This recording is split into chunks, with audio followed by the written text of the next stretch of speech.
স্ত্রীর পত্র। শ্রীচরণ কমলেষু। আজ 15 বছর আমাদের বিবাহ হয়েছে। আজ পর্যন্ত তোমাকে চিঠি লিখিনি। চিরদিন কাছেই পড়ে আছি। মুখের কথা অনেক শুনেছ, আমিও শুনেছি। চিঠি লেখবার মতো ফাঁকটুকু পাওয়া যায়নি। আজ আমি এসেছি তীর্থ করতে, শ্রীক্ষেত্রে। তুমি আছো তোমার আপিসের কাজে। শামুকের সঙ্গে খোলসের যে সম্বন্ধ, কলকাতার সঙ্গে তোমার তাই। সে তোমার দেহ মনের সঙ্গে এঁটে গিয়েছে। তাই তুমি আপিসে ছুটির দরখাস্ত করলে না। বিধাতার তাই অভিপ্রায় ছিল। তিনি আমার ছুটির দরখাস্ত মঞ্জুর করেছেন। আমি তোমাদের মেজ বউ। আজ 15 বছরের পরে এই সমুদ্রের ধারে দাঁড়িয়ে জানতে পেরেছি আমার জগৎ এবং জগদীশ্বরের সঙ্গে আমার অন্য সম্বন্ধও আছে। তাই আজ সাহস করে এই চিঠিখানি লিখছি। এ তোমাদের মেজ বউয়ের চিঠি নয়।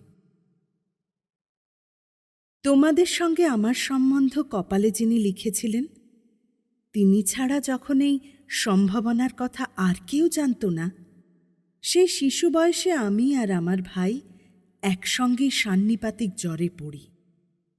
আমার ভাইটি মারা গেল। আমি বেঁচে উঠলুম। পাড়ার সব মেয়েরাই বলতে লাগল, মৃণাল মেয়ে কি না, তাই ও বাঁচল।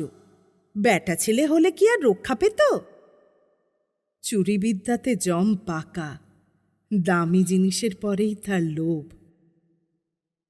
আমার মরণ নেই, সেই কথাটাই ভালো করে বুঝিয়ে বলবার জন্যে এই চিঠিখানি লিখতে বসেছি। যেদিন তোমাদের দূরসম্পর্কের মামা তোমার বন্ধু নীরদকে নিয়ে কোণে দেখতে এলেন, তখন আমার বয়স 12। দুর্গম পাড়া গাঁয়ে আমাদের বাড়ি। সেখানে দিনের বেলা শেয়াল ডাকে। স্টেশন থেকে 7 ক্রোশ স্যাকড়া গাড়িতে এসে বাকি 3 মাইল কাঁচা রাস্তায় পালকি করে তবে আমাদের গাঁয়ে পৌঁছনো যায়। সেদিন তোমাদের কি হয়রানি! তার উপরে আমাদের বাঙাল দেশের রান্না। সেই রান্নার প্রহসন আজও মামা ভোলেননি। তোমাদের বড় বউয়ের রূপের অভাব মেজ বউকে দিয়ে পূরণ করবার জন্য তোমার মায়ের একান্ত জিদ ছিল। নইলে এত কষ্ট করে আমাদের সে গাঁয়ে তোমরা যাবে কেন? বাংলাদেশে পিলে, যকরি, তমলশুল এবং কোণের জন্য তো কাউকে খোঁজ করতে হয় না। তারা আপনি এসে চেপে ধরে, কিছুতে ছাড়তে চায় না। বাবার বুক দূর দূর করতে লাগল। মা দুর্গা নাম জপ করতে লাগলেন। শহরের দেবতাকে পাড়াগাঁয়ের পূজারী কি দিয়ে সন্তুষ্ট করবে? মেয়ের রূপের উপর ভরসা, কিন্তু সেই রূপের গুমর তো মেয়ের মধ্যে নেই। যে ব্যক্তি দেখতে এসেছে সে তাকে যে দামই দেবে সেই তার দাম। তাই তো হাজার রূপগুণেও মেয়ে মানুষের সংকোচ কিছুতে ঘোচে না। সমস্ত বাড়ির, এমনকি সমস্ত পাড়ার এই আতঙ্ক আমার বুকের মধ্যে পাথরের মতো চেপে বসল। সেদিনকার আকাশের যত আলো এবং জগতের সকল শক্তি যেন 12 বছরের এই পাড়া গেয়ে মেয়েকে 2 জন পরীক্ষকের 2 জোড়া চোখের সামনে শক্ত করে তুলে ধরবার জন্য পেয়াদাগিরি করছিল। আমার কোথাও লুকোবার জায়গা ছিল না।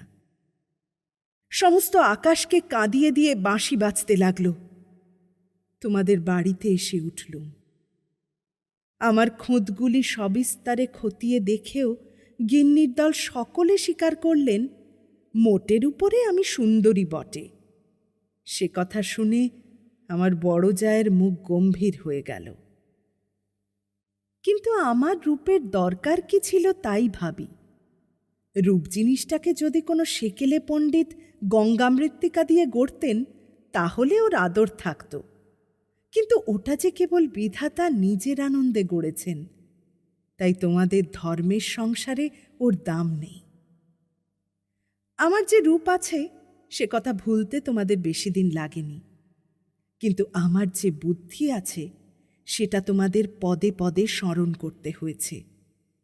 ওই বুদ্ধিটা আমার এতই স্বাভাবিক যে তোমাদের ঘরকন্যার মধ্যে এতকাল কাটিয়েও সে টিকে আছে। মা আমার এই বুদ্ধিটার জন্য বিষম উদ্বিগ্ন ছিলেন। মেয়ে মানুষের পক্ষে এক বালাই। যাকে বাধা মেনে চলতে হবে, সে যদি বুদ্ধিকে মেনে চলতে চায় তবে ঠোকর খেয়ে খেয়ে তার কপাল ভাঙবেই। কিন্তু কি করব বলো, তোমাদের ঘরের বউয়ের যতটা বুদ্ধির দরকার, বিধাতা অসতর্ক হয়ে আমাকে তার চেয়ে অনেকটা বেশি দিয়ে ফেলেছেন। সে আমি এখন ফিরিয়ে দিই কাকে? তোমরা আমাকে মেয়ে জ্যাঠা বলে দুবেলা গাল দিয়েছ। কটু কথাই হচ্ছে অক্ষমের সান্ত্বনা। অতএব সে আমি ক্ষমা করলুম। আমার একটা জিনিস তোমাদের ঘরকন্যার বাইরে ছিল, সেটা কেউ তোমরা জানোনি। আমি লুকিয়ে কবিতা লিখতুম। সে ছাইপাশ যাই হোক না কেন, সেখানে তোমাদের অন্দরমহলের পাঁচিল ওঠেনি। সেইখানে আমার মুক্তি, সেইখানে আমি। আমার মধ্যে যা কিছু তোমাদের মেজ বউকে ছাড়িয়ে রয়েছে, সে তোমরা পছন্দ করনি, চিনতেও পারোনি। আমি যে কবি, সেই 15 বছরেও তোমাদের কাছে ধরা পড়েনি। তোমাদের ঘরের প্রথম স্মৃতির মধ্যে সবচেয়ে যেটা আমার মনে জাগছে, সে তোমাদের গোয়াল ঘর। অন্দরমহলের সিঁড়িতে ওঠবার ঠিক পাশের ঘরেই তোমাদের গরু থাকত। সামনের উঠোনটুকু ছাড়া তাদের আর নড়বার জায়গা ছিল না। সেই উঠোনের কোণে তাদের জাবনা দেবার কাঠের গামলা। সকালে বেহারার নানান কাজ। উপবাসী গরুগুলো ততক্ষণ সেই গামলার ধারগুলো চেটে চেটে চিবিয়ে চিবিয়ে খাবলা করে দিত। আমার প্রাণ কাঁদত। আমি পাড়া গাঁয়ের মেয়ে। তোমাদের বাড়িতে যেদিন নতুন এলুম, সেদিন সেই 2টি গরু এবং 3টি বাছুরি সমস্ত শহরের মধ্যে আমার চিরপরিচিত আত্মীয়ের মতো আমার চোখে ঠেকল। যতদিন নতুন বউ ছিলুম, নিজে না খেয়ে ওদের খাওয়াতুম। যখন বড় হলুম, তখন গরুর প্রতি আমার প্রকাশ্য মমতা লক্ষ্য করে আমার ঠাট্টার সম্পর্কীয়েরা আমার গোত্র সম্বন্ধে সন্দেহ প্রকাশ করতে লাগলেন। আমার মেয়েটি জন্ম নিয়েই মারা গেল। আমাকেও সে সঙ্গে যাবার সময় ডাক দিয়েছিল। সে যদি বেঁচে থাকত, তাহলে সেই আমার জীবনে যা কিছু বড়, যা কিছু সত্য, সমস্ত এনে দিত। তখন মেজ বউ থেকে একেবারে মা হয়ে বসতুম। মা যে এক সংসারের মধ্যে থেকেও বিশ্ব সংসারের। মা হবার দুঃখটুকু পেলুম, কিন্তু মা হবার মুক্তিটুকু পেলুম না। মনে আছে, ইংরেজ ডাক্তার এসে আমাদের অন্দর দেখে আশ্চর্য হয়েছিল এবং আতুর ঘর দেখে বিরক্ত হয়ে বকাবকি করেছিল। সদরে তোমাদের একটুখানি বাগান আছে। ঘরে সাজসজ্জা আসবাবের অভাব নেই, কিন্তু অন্দরটা যেন পশমের কাজের উল্টো পিঠ। সেদিকে কোনো লজ্জা নেই, শ্রী নেই, শয্যা নেই। সেদিকে আলো মিটমিট করে জ্বলে, হাওয়া চোরের মতো প্রবেশ করে, উঠোনে আবর্জনা নড়তে চায় না, দেয়ালের এবং মেঝের সমস্ত কলঙ্ক অক্ষয় হয়ে বিরাজ করে। কিন্তু ডাক্তার একটা ভুল করেছিল। সে ভেবেছিল এটা বুঝি আমাদের অহরাত্র দুঃখ দেয়। ঠিক উল্টো। অনাদর জিনিসটাই ছাইয়ের মতো। সেই ছাই আগুনকে হয়তো ভিতরে ভিতরে জমিয়ে রাখে, কিন্তু বাইরে থেকে তার তাপটুকু বুঝতে দেয় না। আত্মসম্মান যখন কমে যায়, তখন অনাদরকে তো অন্যায্য বলে মনে হয় না। সেই জন্যেই তার বেদনা নেই। তাই তো মেয়ে মানুষ দুঃখ বোধ করতেই লজ্জা পায়। আমি তাই বলি, মেয়ে মানুষকে দুঃখ পেতেই হবে, এইটে যদি তোমাদের ব্যবস্থা হয়, তাহলে যত দূর সম্ভব তাকে অনাদরে রেখে দেওয়াই ভালো। আদরে দুঃখের ব্যথাটা কেবল বেড়ে ওঠে। যেমন করেই রাখো, দুঃখ যে আছে এ কথা মনে করাবার কথাও কোনোদিন মনে আসেনি। আতুর ঘরে মরণ মাথার কাছে এসে দাঁড়াল, মনে ভয়ই হলো না। জীবন আমাদের কী বা দিয়েছে যে মরণকে ভয় করতে হবে? আদরে যত্নে যাদের প্রাণের বাঁধন শক্ত করেছে, মরতে তাদেরই বাধে। সেদিন যম যদি আমাকে ধরে টান দিত, তাহলে আলগা মাটি থেকে যেমন অতি সহজে ঘাসের চাপড়া উঠে আসে, সমস্ত শিকড় শুদ্ধ, আমি তেমনি করে উঠে আসতুম। বাঙালির মেয়ে তো কথায় কথায় মরতে চায়, কিন্তু এমন মরায় বাহাদুরিটা কি? মরতে লজ্জা হয়। আমাদের পক্ষে ওটা এতই সহজ। আমার মেয়েটি তো সন্ধ্যা তারার মতো ক্ষণকালের জন্য উদয় হয়েই অস্ত গেল। আবার আমার নিত্যকর্ম এবং গরু বাছুর নিয়ে পড়লাম। জীবন তেমনি করে গড়াতে গড়াতে শেষ পর্যন্ত কেটে যেত। আজকে তোমাকেই চিঠি লেখবার দরকারই হতো না, কিন্তু বাতাসে সামান্য একটা বীজ উড়িয়ে নিয়ে এসে পাকা দালানের মধ্যে অশ্বত্থ গাছের অঙ্কুর বের করে। শেষকালের সেইটুকু ইটকাঠের বুকের পাঁজর বিদীর্ণ হয়ে যায়।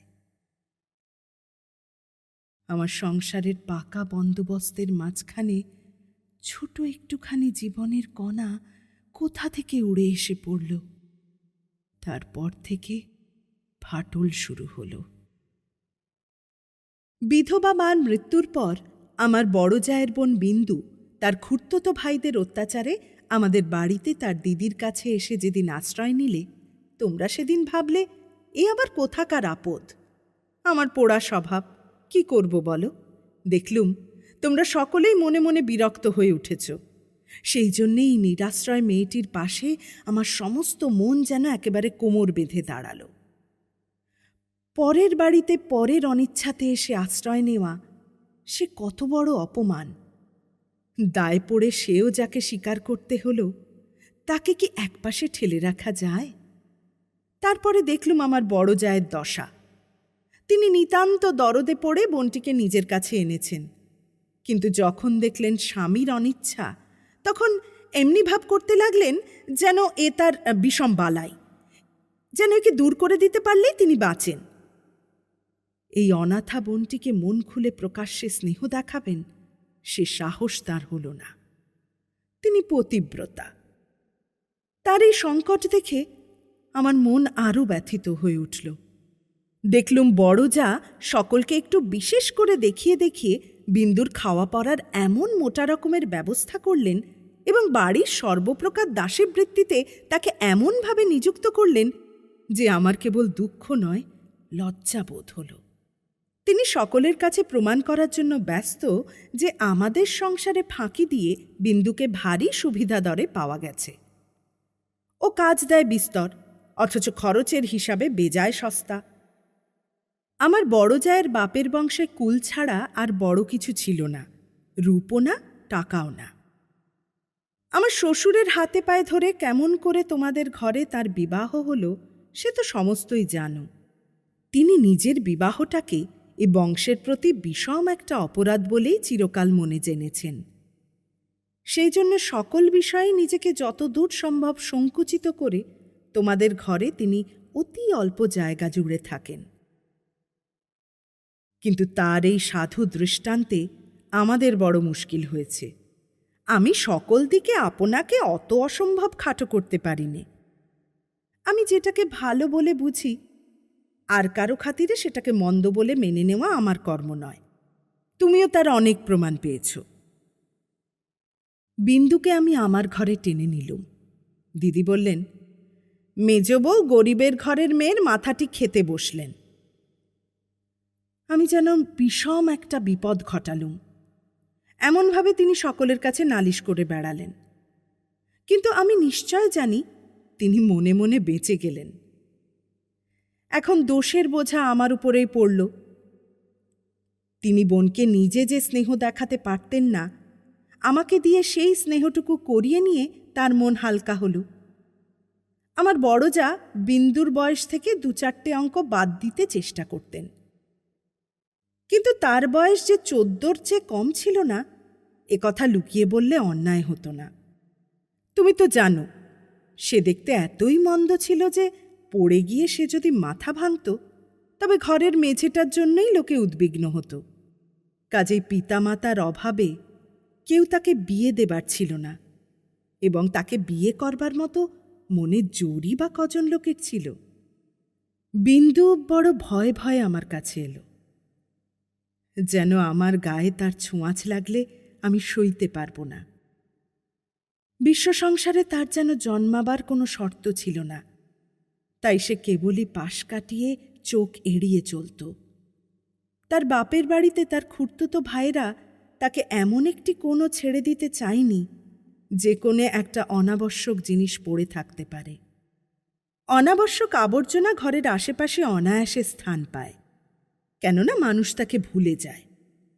কিন্তু অনাবশ্যক মেয়ে মানুষ যে একে অনাবশ্যক, আবার তার উপরে তাকে ভোলাও শক্ত, সেই জন্যে আস্তা কুড়েও তার স্থান নেই। অথচ বিন্দুর খুড়তুতো ভাইয়েরা যে জগতে পরমাবশ্যক পদার্থ তা বলবার জো নেই, কিন্তু তারা বেশ আছে। তাই বিন্দুকে যখন আমার ঘরে ডেকে আনলুম, তার বুকের মধ্যে কাঁপতে লাগল। তার ভয় দেখে আমার বড় দুঃখ হল। আমার ঘরে যে তার একটুখানি জায়গা আছে, অনেক আদর করে তাকে বুঝিয়ে দিলুম। কিন্তু আমার ঘর শুধু তো আমারই ঘর নয়। কাজেই আমার কাজটি সহজ হল না। 2-4 দিন আমার কাছে থাকতে থাকতেই তার গায়ে লাল লাল কি উঠল। হয়তো সে ঘামাচি, নয়তো আরও কিছু হবে। তোমরা বললে বসন্ত, কেননা ও যে বিন্দু। তোমাদের পাড়ার এক আনাড়ি ডাক্তার এসে বললে, আর 2-1 দিন না গেলে ঠিক বলা যায় না। কিন্তু সেই 2-1 দিনের সবুর সইবে কে? বিন্দু তো তার ব্যামোর লজ্জাতেই মরবার জো হল। আমি বললুম, বসন্ত হয় তো হোক, আমি আমাদের এই আঁতুর ঘরে ওকে নিয়ে থাকব, আর কাউকে কিচ্ছু করতে হবে না। এই নিয়ে আমার ওপরে তোমরা যখন সকলে মারমূর্তি ধরেছ, এমনকি বিন্দুর দিদিও যখন অত্যন্ত বিরক্তির ভান করে পোড়া কপালি মেয়েটাকে হাসপাতালে পাঠাবার প্রস্তাব করছেন, এমন সময় ওর গায়ের সমস্ত লাল দাগ একদম মিলিয়ে গেল। তোমরা দেখি তাতে আরও ব্যস্ত হয়ে উঠলে, বললে নিশ্চয়ই বসন্ত বসে গিয়েছে, কেননা ও যে বিন্দু। অনাদরে মানুষ হবার একটা মস্ত গুণ, শরীরটাকে তাতে একেবারে অজর অমর করে তোলে। ব্যামো হতেই চায় না। মরার সদর রাস্তাগুলো একেবারেই বন্ধ। রোগ তাই ওকে ঠাট্টা করে গেল, কিছুই হলো না। কিন্তু এটা বেশ বোঝা গেল, পৃথিবীর সবচেয়ে অকিঞ্চিতকর মানুষকে আশ্রয় দেওয়াই সবচেয়ে কঠিন। আশ্রয়ের দরকার তার যত বেশি, আশ্রয়ের বাধাও তেমনি বিষম। আমার সম্বন্ধে বিন্দুর ভয় যখন ভাঙল, তখন ওকে আরেক গেরোয় ধরল। আমাকে এমনই ভালোবাসতে শুরু করলে যে আমাকে ভয় ধরিয়ে দিলে। ভালোবাসার এরকম মূর্তি সংসারে তো কোনোদিন দেখিনি। বইয়েতে পড়েছি বটে, সেও মেয়ে পুরুষের মধ্যে। আমার যে রূপ ছিল সে কথা আমার মনে করবার কোনো কারণ বহুকাল ঘটেনি। এতদিন পরে সেই রূপটা নিয়ে পড়ল এই কুশ্রী মেয়েটি। আমার মুখ দেখে তার চোখের আশ আর মিটত না। বলতো, দিদি, তোমার এই মুখখানি আমি ছাড়া আর কেউ দেখতে পায়নি। যেদিন আমি নিজের চুল নিজে বাঁধতুম, সেদিন তার ভারী অভিমান। আমার চুলের বোঝা 2 হাত দিয়ে নাড়তে চাড়তে তার ভারী ভালো লাগত। কোথাও নিমন্ত্রণে যাওয়া ছাড়া আমার সাজগোজের তো দরকার ছিল না। কিন্তু বিন্দু আমাকে অস্থির করে রোজই কিছু না কিছু সাজ করাতো। মেয়েটা আমাকে নিয়ে একেবারে পাগল হয়ে উঠল। তোমাদের অন্দরমহলে কোথাও জমি 1 ছটাক নেই। উত্তর দিকের পাঁচিলের গায়ে নর্দমার ধারে কোনো গতিকে একটা গাব গাছ জন্মেছে। যেদিন দেখতুম সেই গাবের গাছের নতুন পাতাগুলি রাঙা টকটকে হয়ে উঠেছে, সেই দিন জানতুম ধরাতলে বসন্ত এসেছে বটে। আমার ঘরকন্যার মধ্যে ওই অনাদৃত মেয়েটার চিত্ত যেদিন আগাগোড়া এমন রঙিন হয়ে উঠল, সেদিন আমি বুঝলুম হৃদয়ের জগতেও একটা বসন্তের হাওয়া আছে। সে কোনো স্বর্গ থেকে আসে, গলির মোড় থেকে আসে না। বিন্দুর ভালোবাসার দুঃসহ বেগ আমাকে অস্থির করে তুলেছিল। একাধবার তার উপর রাগ হতো যে, সে কথা স্বীকার করি। কিন্তু তারে ভালোবাসার ভিতর দিয়ে আমি আপনার একটি স্বরূপ দেখলাম, যা আমি জীবনে আর কোনো দিন দেখিনি। সেই আমার মুক্ত স্বরূপ। এদিকে বিন্দুর মতো মেয়েকে আমি যে এতটা আদর যত্ন করছি, এ তোমাদের অত্যন্ত বাড়াবাড়ি বলে ঠেকল। এর জন্য খুঁতখুঁত খিটখিটের অন্ত ছিল না। যেদিন আমার ঘর থেকে বাজুবন্ধ চুরি গেল, সেদিন সেই চুরিতে বিন্দুর যে কোনো রকমের হাত ছিল, এ কথার আভাস দিতে তোমাদের লজ্জা হল না।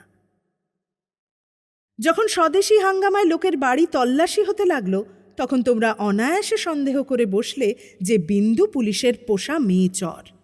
তার আর কোনো প্রমাণ ছিল না, কেবল এই প্রমাণ যে ও বিন্দু। তোমাদের বাড়ির দাসীরা ওর কোনো রকম কাজ করতে আপত্তি করত। তাদের কাউকে ওর কাজ করবার ফরমাশ করলে ও মেয়েও একেবারে সংকোচে যেন আড়ষ্ট হয়ে যেত। এই সকল কারণেই ওর জন্য আমার খরচ বেড়ে গেল। আমি বিশেষ করে একজন আলাদা দাসী রাখলুম। সেটা তোমাদের ভালো লাগেনি। বিন্দুকে আমি যেসব কাপড় পরতে দিতুম, তা দেখে তুমি এত রাগ করেছিলে যে আমার হাত খরচের টাকা বন্ধ করে দিলে। তার পরদিন থেকে আমি 5 শিকে দামের জোড়া মোটা কোড়া কলের ধুতি পরতে আরম্ভ করে দিলুম। আর মতির মা যখন আমার এঁটো ভাতের থালা নিয়ে যেতে এলো, তাকে বারণ করে দিলুম। আমি নিজে উঠোনের কলতলায় গিয়ে এঁটো ভাত বাছুরকে খাইয়ে বাসন মেজেছি। একদিন হঠাৎ সেই দৃশ্যটি দেখে তুমি খুব খুশি হওনি। আমাকে খুশি না করলেও চলে, আর তোমাদের খুশি না করলেই নয়, এই সুবুদ্ধিটা আজ পর্যন্ত আমার ঘটে এলো না। এদিকে তোমাদের রাগও যেমন বেড়ে উঠেছে, বিন্দুর বয়সও তেমনি বেড়ে চলেছে। সেই স্বাভাবিক ব্যাপারে তোমরা অস্বাভাবিক রকমে বিরক্ত হয়ে উঠেছিলে। একটা কথা মনে করে আমি আশ্চর্য হই, তোমরা জোর করে কেন বিন্দুকে তোমাদের বাড়ি থেকে বিদায় করে দাওনি? আমি বেশ বুঝি, তোমরা আমাকে মনে মনে ভয় করো। বিধাতা যে আমাকে বুদ্ধি দিয়েছিলেন, ভিতরে ভিতরে তার খাতির না করে তোমরা বাঁচো না। অবশেষে বিন্দুকে নিজের শক্তিতে বিদায় করতে না পেরে তোমরা প্রজাপতি দেবতার শরণাপন্ন হলে। বিন্দুর বর ঠিক হল। বড়জা বললেন, বাঁচলুম, মা কালী আমাদের বংশের মুখ রক্ষা করলেন। বর কেমন তা জানিনি, তোমাদের কাছে শুনলুম সকল বিষয়েই ভালো। বিন্দু আমার পা জড়িয়ে কাঁদতে লাগল, বললে, দিদি, আমার আবার বিয়ে করা কেন? আমি তাকে অনেক বুঝিয়ে বললুম, বিন্দু, তুই ভয় করিস নে, শুনেছি তোর বর ভালো। বিন্দু বললে, বর যদি ভালো হয় আমার কি আছে যে আমাকে তার পছন্দ হবে? বরপক্ষেরা বিন্দুকে তো দেখতে আসবার নামও করলে না। বড় দিদি তাতে বড় নিশ্চিন্ত হলেন। কিন্তু দিনরাত্রে বিন্দুর কান্না আর থামতে চায় না। সে তার কি কষ্ট সে আমি জানি। বিন্দুর জন্য আমি সংসারে অনেক লড়াই করেছি, কিন্তু ওর বিবাহ বন্ধ হোক এ কথা বলবার সাহস আমার হল না। কিসের জোরেই বা বলবো? আমি যদি মারা যাই তো ওর কি দশা হবে? একে তো মেয়ে, তাতে কালো মেয়ে, কার ঘরে চলল ওর কি দশা হবে সে কথা না ভাবাই ভালো। ভাবতে গেলে প্রাণ কেঁপে ওঠে। বিন্দু বললে, দিদি, বিয়ের আর 5 দিন বাকি, এর মধ্যে আমার মরণ হবে নাকি? আমি তাকে খুব ধমকে দিলুম, কিন্তু অন্তর্যামী জানেন, যদি কোনো সহজভাবে বিন্দুর মৃত্যু হতে পারত তাহলে আমি আরাম বোধ করতুম। বিবাহের আগের দিন বিন্দু তার দিদিকে গিয়ে বললে, দিদি, আমি তোমাদের গোয়াল ঘরে পড়ে থাকব, আমাকে যা বলবে তাই করব, তোমার পায়ে পড়ি, আমাকে এমন করে ফেলে দিও না। কিছুকাল থেকে লুকিয়ে লুকিয়ে দিদির চোখ দিয়ে জল পড়ছিল। সেদিনও পড়ল। কিন্তু শুধু হৃদয় তো নয়, শাস্ত্রও আছে। তিনি বললেন, জানিস তো বিন্দি, পতি হচ্ছে স্ত্রীলোকের গতি মুক্তি সব। কপালে যদি দুঃখ থাকে তো কেউ খণ্ডাতে পারবে না। আসল কথা হচ্ছে, কোনো দিকে কোনো রাস্তাই নেই। বিন্দুকে বিবাহ করতেই হবে, তারপরে যা হয় তা হোক। আমি চেয়েছিলাম বিবাহটা যাতে আমাদের বাড়িতেই হয়, কিন্তু তোমরা বলে বসলে বরের বাড়িতেই হওয়া চাই, সেটা তাদের কৌলিক প্রথা। আমি বুঝলুম বিন্দুর বিবাহের জন্য যদি তোমাদের খরচ করতে হয় তবে সেটা তোমাদের গৃহদেবতার কিছুতেই সইবে না, কাজে চুপ করে যেতে হলো। কিন্তু একটি কথা তোমরা কেউ জানো না। দিদিকে জানাবার ইচ্ছে ছিল কিন্তু জানাইনি, কেননা তাহলে তিনি ভয়েই মরে যেতেন। আমার কিছু কিছু গয়না দিয়ে আমি লুকিয়ে বিন্দুকে সাজিয়ে দিয়েছিলুম। বোধ করি দিদির চোখে সেটা পড়ে থাকবে, কিন্তু সেটা তিনি দেখেও দেখেননি। দোহাই ধর্মের, সেজন্য তোমরা তাকে ক্ষমা করো। যাবার আগে বিন্দু আমায় জড়িয়ে ধরে বললে, দিদি, আমাকে তোমরা তাহলে নিতান্তই ত্যাগ করলে? আমি বললুম, না বিন্দি, তোর যেমন দশাই হোক না কেন আমি তোকে শেষ পর্যন্ত ত্যাগ করব না। 3 দিন গেল। তোমাদের তালুকের প্রজা খাবার জন্য তোমাদের যে ভেড়া দিয়েছিল তাকে তোমার জঠরাগ্নি থেকে বাঁচিয়ে আমি আমাদের একতলার কয়লা রাখবার ঘরের একপাশে বাস করতে দিয়েছিলুম। সকালে উঠেই আমি তাকে দানা খাইয়ে আসতুম। তোমার চাকর বাকরদের প্রতি 2-1 দিন নির্ভর করে দেখেছি, তাকে খাওয়ানোর চেয়ে তাকে খাওয়ার প্রতি তাদের ঝোঁক বেশি। সেদিন সকালে সেই ঘরে ঢুকে দেখি বিন্দু এক কোণে জড়সড় হয়ে বসে আছে। আমাকে দেখেই আমার পা জড়িয়ে ধরে লুটিয়ে পড়ে নিঃশব্দে কাঁদতে লাগল। বিন্দুর স্বামী পাগল। সত্যি বলছিস বিন্দি? এত বড় মিথ্যে কথা তোমার কাছে বলতে পারি দিদি? তিনি পাগল। শ্বশুরের এই বিবাহে মত ছিল না, কিন্তু তিনি আমার শাশুড়িকে জমের মতো ভয় করেন। তিনি বিবাহের পূর্বেই কাশী চলে গেছেন। শাশুড়ি জেদ করে তার ছেলের বিয়ে দিয়েছেন।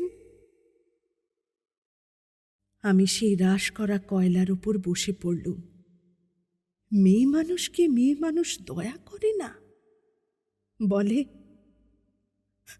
ও তো মেয়ে মানুষ বই তা নয়, ছেলে হোক না পাগল, সে তো পুরুষ বটে। বিন্দুর স্বামীকে হঠাৎ পাগল বলে বোঝা যায় না, কিন্তু এক একদিন সে এমন উন্মাদ হয়ে ওঠে যে তাকে তালা বন্ধ করে রাখতে হয়। বিবাহের রাত্রে সে ভালো ছিল, কিন্তু রাত জাগা প্রভৃতি উৎপাতে দ্বিতীয় দিন থেকে তার মাথা একেবারে খারাপ হয়ে উঠল। বিন্দু দুপুরবেলায় পিতলের থালায় ভাত খেতে বসেছিল, হঠাৎ তার স্বামী থালাশুদ্ধ ভাত টেনে উঠোনে ফেলে দিলে। হঠাৎ কেন তার মনে হয়েছে বিন্দু স্বয়ং রানী রাসমণি। বেহারাটা নিশ্চয় সোনার থালা চুরি করে রানীকে তার নিজের থালায় ভাত খেতে দিয়েছে, এই তার রাগ। বিন্দু তো ভয়ে মরে গেল। তৃতীয় রাত্রে শাশুড়ি তাকে যখন স্বামীর ঘরে শুতে বললে, বিন্দুর প্রাণ শুকিয়ে গেল। শাশুড়ি তার প্রচণ্ড, রাগলে জ্ঞান থাকে না। সেও পাগল, কিন্তু পুরো নয় বলেই আরো ভয়ানক। বিন্দুকে ঘরে ঢুকতে হল। স্বামী সে রাত্রে ঠান্ডা ছিল, কিন্তু ভয়ে বিন্দুর শরীর যেন কাঠ হয়ে গেল। স্বামী যখন ঘুমিয়েছে অনেক রাত্রে, সে অনেক কৌশলে পালিয়ে চলে এসেছে। তার বিস্তারিত বিবরণ লিখবার দরকার নেই। ঘৃণায় রাগে আমার সকল শরীর জ্বলতে লাগল। আমি বললুম, এমন ফাঁকির বিয়ে বিয়েই নয়। বিন্দু, তুই যেমন ছিলি তেমনি আমার কাছে থাক, দেখি তোকে কে নিয়ে যেতে পারে। তোমরা বললে, বিন্দু মিথ্যে কথা বলছে। আমি বললুম, ও কখনো মিথ্যে বলেনি। তোমরা বললে, কেমন করে জানলে? আমি বললুম, আমি নিশ্চয়ই জানি। তোমরা ভয় দেখালে। বিন্দুর শ্বশুরবাড়ির লোকে পুলিশ কেস করলে মুশকিলে পড়তে হবে। আমি বললুম, ফাঁকি দিয়ে পাগল বরের সঙ্গে ওর বিয়ে দিয়েছ, এ কথা কি আদালত শুনবে না? তোমরা বললে, তবে কি এই নিয়ে আদালত করতে হবে নাকি? কেন, আমাদের দায় কিসের? আমি বললুম, আমি নিজের গয়না বেচে যা করতে পারি করব। তোমরা বললে, উকিল বাড়ি ছুটবে নাকি? এ কথার জবাব নেই। কপালে করাঘাত করতে পারি, তার বেশি আর কি করব। ওদিকে বিন্দুর শ্বশুরবাড়ি থেকে ওর ভাসুর এসে বাইরে বিষম গোল পাকিয়েছে। সে বলছে সে থানায় খবর দেবে। আমার যে কি জোর আছে জানি নে, কিন্তু কসাইয়ের হাত থেকে যে গরু প্রাণ ভয়ে পালিয়ে এসে আমার আশ্রয় নিয়েছে, তাকে পুলিশের তাড়ায় আবার সেই কসাইয়ের হাতে ফিরিয়ে দিতেই হবে, একথা কোনো মতেই আমার মন মানতে পারল না। আমি স্পর্ধা করে বললুম, তা দিক থানায় খবর। এই বলে মনে করলুম বিন্দুকে এই বেলা আমার শোবার ঘরে এনে তাকে দিয়ে ঘরে তালা বন্ধ করে বসে থাকি। খোঁজ করে দেখি বিন্দু নেই। তোমাদের সঙ্গে আমার বাদ প্রতিবাদ যখন চলছিল, তখন বিন্দু আপনি বাইরে গিয়ে তার ভাসুরের কাছে ধরা দিয়েছে। বুঝেছে এ বাড়িতে যদি সে থাকে তবে আমাকে সে বিষম বিপদে ফেলবে। মাঝখানে পালিয়ে এসে বিন্দু আপন দুঃখ আরও বাড়ালে। তার শাশুড়ির তর্ক এই যে তার ছেলে তো ওকে খেয়ে ফেলছিল না, মন্দস্বামীর দৃষ্টান্ত সংসারে দুর্লভ নয়, তাদের সঙ্গে তুলনা করলে তার ছেলে যে সোনার চাঁদ।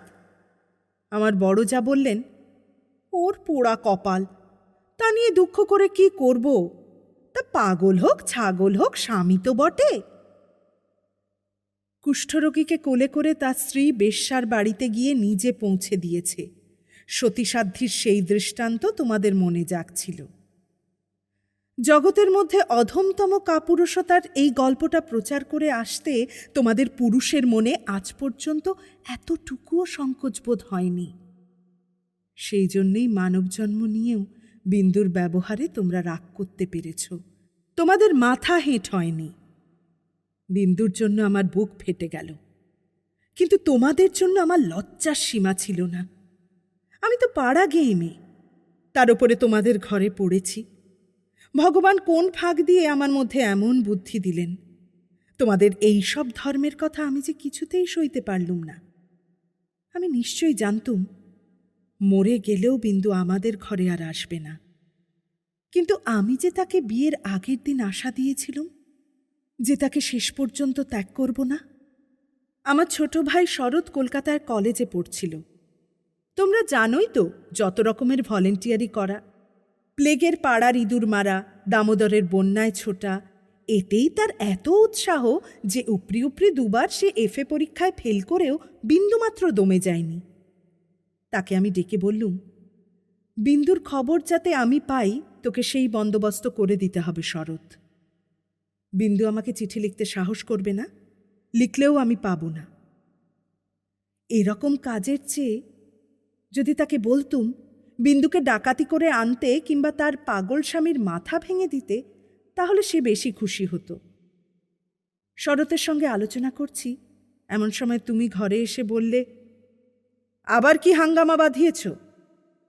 আমি বললুম, সেই যা সব গোড়ায় বাঁধিয়েছিলুম, তোমাদের ঘরে এসেছিলুম, কিন্তু সে তো তোমাদেরই কীর্তি। তুমি জিজ্ঞাসা করলে, বিন্দুকে আবার এনে কোথাও লুকিয়ে রেখেছ? আমি বললুম, বিন্দু যদি আসতো তাহলে নিশ্চয়ই এনে লুকিয়ে রাখতুম, কিন্তু সে আসবে না, তোমাদের ভয় নেই। শরৎকে আমার কাছে দেখে তোমার সন্দেহ বেড়ে উঠল। আমি জানতুম শরৎ আমাদের বাড়ি যাতায়াত করে তোমরা কিছুতেই পছন্দ করতে না। তোমাদের ভয় ছিল ওর পরে পুলিশের দৃষ্টি আছে, কোন দিন ও কোন রাজনৈতিক মামলায় পড়বে, তখন তোমাদের শুদ্ধ জড়িয়ে ফেলবে। সেই জন্য আমি ওকে ভাই ফোঁটা পর্যন্ত লোক দিয়ে পাঠিয়ে দিতুম, ঘরে ডাকতুম না। তোমার কাছে শুনলুম বিন্দু আবার পালিয়েছে, তাই তোমাদের বাড়িতে তার ভাসুর খোঁজ করতে এসেছে। শুনে আমার বুকের মধ্যে শেল বিঁধল। হতভাগিনীর যে কি অসহ্য কষ্ট তা বুঝলুম, অথচ কিছু করবার রাস্তা নেই। শরৎ খবর নিতে ছুটল। সন্ধ্যার সময় ফিরে এসে আমাকে বলল, বিন্দু তার খুড়তুতো ভাইদের বাড়িতে গিয়েছিল, কিন্তু তারা তুমুল রাগ করে তখনই আবার তাকে শ্বশুরবাড়ি পৌঁছে দিয়েছে। এর জন্য তাদের খেসারত এবং গাড়ি ভাড়া দণ্ড যা ঘটেছে তার ঝাঁজ এখনো তাদের মন থেকে মরেনি। তোমাদের খুড়িমা শ্রীক্ষেত্রে তীর্থ করতে যাবেন বলে তোমাদের বাড়িতে এসে উঠেছেন। আমি তোমাদের বললুম, আমিও যাব। আমার হঠাৎ এমন ধর্মে মন হয়েছে দেখে তোমরা এত খুশি হয়ে উঠলে যে কিছুমাত্র আপত্তি করলে না। এ কথাও মনে ছিল যে এখন যদি কলকাতায় থাকি তবে আবার কোন দিন বিন্দুকে নিয়ে ফ্যাসাদ বাঁধিয়ে বসব। আমাকে নিয়ে বিষম ল্যাঠা। বুধবারে আমার যাবার দিন। রবিবারে সমস্ত ঠিক হল। আমি শরৎকে ডেকে বললুম, যেমন করে হোক বিন্দুকে বুধবারে পুরী যাবার গাড়িতে তোকে তুলে দিতে হবে। শরতের মুখ প্রফুল্ল হয়ে উঠল। সে বললে, ভয় নেই দিদি, আমি তাকে গাড়িতে তুলে দিয়ে পুরী পর্যন্ত চলে যাব। ফাঁকি দিয়ে জগন্নাথ দেখা হয়ে যাবে। সেদিন সন্ধ্যার সময় শরৎ আবার এলো। তার মুখ দেখেই আমার বুক দমে গেল। আমি বললুম, কি শরৎ, সুবিধা হলো না বুঝি? সে বললে, না। আমি বললুম, রাজি করাতে পারলি নে? সে বললে, আর দরকারও নেই। কাল রাত্রিরে সে কাপড়ে আগুন ধরিয়ে আত্মহত্যা করে মরেছে। বাড়ির যে ভাইপোটার সঙ্গে ভাব করে নিয়েছিল তার কাছে খবর পেলুম। তোমার নামে সে একটা চিঠি রেখে গিয়েছিল, কিন্তু সে চিঠি ওরা নষ্ট করেছে। যাক, শান্তি হল। দেশশুদ্ধ লোক চটে উঠল, বলতে লাগলো, মেয়েদের কাপড়ে আগুন লাগিয়ে মরা একটা ফ্যাশন হয়েছে। তোমরা বললে, এ সমস্ত নাটক করা। তা হবে, কিন্তু নাটকের তামাশাটা কেবল বাঙালি মেয়েদের শাড়ির ওপর দিয়েই হয় কেন, আর বাঙালি বীরপুরুষদের কোঁচার ওপর দিয়ে হয় না কেন, সেটাও তো ভেবে দেখা উচিত। বিন্দিটার এমনি পোড়া কপাল বটে। যতদিন বেঁচে ছিল রূপে গুণে কোনো যশ পায়নি। মরবার বেলাতেও যে একটু ভেবেচিন্তে এমন একটা নতুন ধরনে মরবে যাতে দেশের পুরুষরা খুশি হয়ে হাততালি দেবে, তাও তার ঘটে এলো না। মরেও লোকদের চটিয়ে দিলে। দিদি ঘরের মধ্যে লুকিয়ে কাঁদলেন, কিন্তু সে কান্নার মধ্যে একটা সান্ত্বনা ছিল। যাই হোক না কেন, তবু রক্ষা হয়েছে। মরেছে বই তো নয়। বেঁচে থাকলে কি না হতে পারত। আমি তীর্থে এসেছি। বিন্দুর আর আসবার দরকার হল না, কিন্তু আমার দরকার ছিল। দুঃখ বলতে লোকে যা বোঝে তোমাদের সংসারে তা আমার ছিল না। তোমাদের ঘরে খাওয়া পরা অসচ্ছল নয়। তোমার দাদার চরিত্র যেমন হোক, তোমার চরিত্রে এমন কোনো দোষ নেই যাতে বিধাতাকে মন্দ বলতে পারি। যদি বা তোমার স্বভাব তোমার দাদার মতোই হতো, তাহলেও হয়তো মোটের ওপর আমার এমনিভাবেই দিন চলে যেত, এবং আমার সতীসাধ্যী বড় জায়ের মতো পতিদেবতাকে দোষ না দিয়ে বিশ্বদেবতাকেই আমি দোষ দেবার চেষ্টা করতুম। অতএব তোমাদের নামে আমি কোনো নালিশ উত্থাপন করতে চাইনি। আমার এই চিঠি সেজন্য নয়। কিন্তু আমি আর তোমাদের সেই ২৭ নম্বর মাখন বড়ালের গলিতে ফিরব না। আমি বিন্দুকে দেখেছি। সংসারের মাঝখানে মেয়ে মানুষের পরিচয়টা যে কি তা আমি পেয়েছি, আর আমার দরকার নেই। তারপরে এও দেখেছি, এ মেয়ে বটে, তবু ভগবান ওকে ত্যাগ করেননি। ওর ওপরে তোমাদের যত জোরই থাক না কেন, সে জোরের অন্ত আছে। ও আপনার হতভাগ্য মানব জন্মের চেয়ে বড়। তোমরাই যে আপন ইচ্ছামতো আপন দস্তুর দিয়ে ওর জীবনটাকে চিরকাল পায়ের তলায় চেপে রেখে দেবে, তোমাদের পা এত লম্বা নয়। মৃত্যু তোমাদের চেয়ে বড়। সেই মৃত্যুর মধ্যে সে মহান। সেখানে বিন্দু কেবল বাঙালি মেয়ে নয়, কেবল খুড়তুতো ভাইয়ের বোন নয়, কেবল অপরিচিত পাগল স্বামীর প্রবঞ্চিত স্ত্রী নয়, সেখানে সে অনন্ত। সেই মৃত্যুবাসী এই বালিকার ভাঙা হৃদয়ের ভিতর দিয়ে আমার জীবনের যমুনা পারে যেদিন বাজল, সেদিন প্রথমটা আমার বুকের মধ্যে যেন বাণ বিঁধল। বিধাতাকে জিজ্ঞাসা করলাম, জগতের মধ্যে যা কিছু সবচেয়ে তুচ্ছ, তাই সবচেয়ে কঠিন কেন? এই গলির মধ্যকার চারিদিকে প্রাচীর তোলা নিরানন্দের অতি সামান্য বুদবুদটা এমন ভয়ঙ্কর বাধা কেন? তোমার বিশ্বজগৎ তার 6 ঋতুর সুধাপাত্র হাতে করে যেমন করেই ডাক দিক না কেন, এক মুহূর্তের জন্য কেন আমি এই অন্দরমহলটার এইটুকু মাত্র চৌকাঠ পেরোতে পারিনি? তোমার এমন ভুবনে আমার এমন জীবন নিয়ে কেন ওই তুচ্ছ ইটকাঠের আড়ালটার মধ্যেই আমাকে তিলে তিলে মরতেই হবে? কত তুচ্ছ আমার এই প্রতিদিনের জীবনযাত্রা, কত তুচ্ছ এর সমস্ত বাধা নিয়ম, বাধা অভ্যেস, বাধা বুলি, এর সমস্ত বাধা মার। কিন্তু শেষ পর্যন্ত এই দীনতার নাগপাশ বন্ধনেরই হবে জিত। আর হার হল তোমার নিজের সৃষ্টি ওই আনন্দলোকের। কিন্তু মৃত্যুর বাঁশি বাজতে লাগল। কোথায় রে রাজমিস্ত্রির গড়া দেওয়াল, কোথায় রে তোমাদের ঘেরো আইন দিয়ে গড়া কাঁটার বেড়া? কোন দুঃখে, কোন অপমানে মানুষকে বন্দি করে রেখে দিতে পারে? ওই তো মৃত্যুর হাতে জীবনের জয় পতাকা উড়ছে। ওরে মেজ বউ, ভয় নেই তোর। তোর মেজ বউয়ের খোলস ছিন্ন হতে এক নিমেষও লাগে না। তোমাদের গলিকে আমি আর ভয় করিনি। আমার সম্মুখে আজ নীল সমুদ্র, আমার মাথার ওপরে আষাঢ়ের মেঘপুঞ্জ। তোমাদের অভ্যাসের অন্ধকারে আমাকে ঢেকে রেখে দিয়েছিল। ক্ষণকালের জন্য বিন্দু এসে সেই আবরণ ছিদ্র করে আমাকে দেখে নিয়েছিল। সেই মেয়েটাই তার আপনার মৃত্যু দিয়ে আমার আবরণখানা আগা গোড়া ছিন্ন করে দিয়ে গেল। আজ বাইরে এসে দেখি আমার গৌরব রাখবার আর জায়গা নেই। আমার এই অনাদৃত রূপ যার চোখে ভালো লেগেছে, সেই সুন্দর সমস্ত আকাশ দিয়ে আমাকে চেয়ে দেখছেন। এইবার মরেছে মেজ বউ। তুমি ভাবছ আমি মরতে যাচ্ছি? ভয় নেই, অমন পুরনো ঠাট্টা তোমাদের সঙ্গে আমি করব না।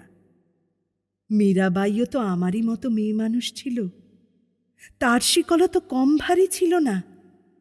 তাকে তো বাঁচবার জন্য মরতে হয়নি। মীরাবাই তার গানে বলেছিল, ছাড়ুক বাপ, ছাড়ুক মা, ছাড়ুক যে যেখানে আছে। মীরা কিন্তু লেগেই রইল, প্রভু তাতে তার যা হবার তা হোক। এই লেগে থাকাই তো বেঁচে থাকা। আমি বাঁচব, আমি বাঁচলুম। তোমাদের চরণতলাশ্রয় ছিন্ন মৃণাল।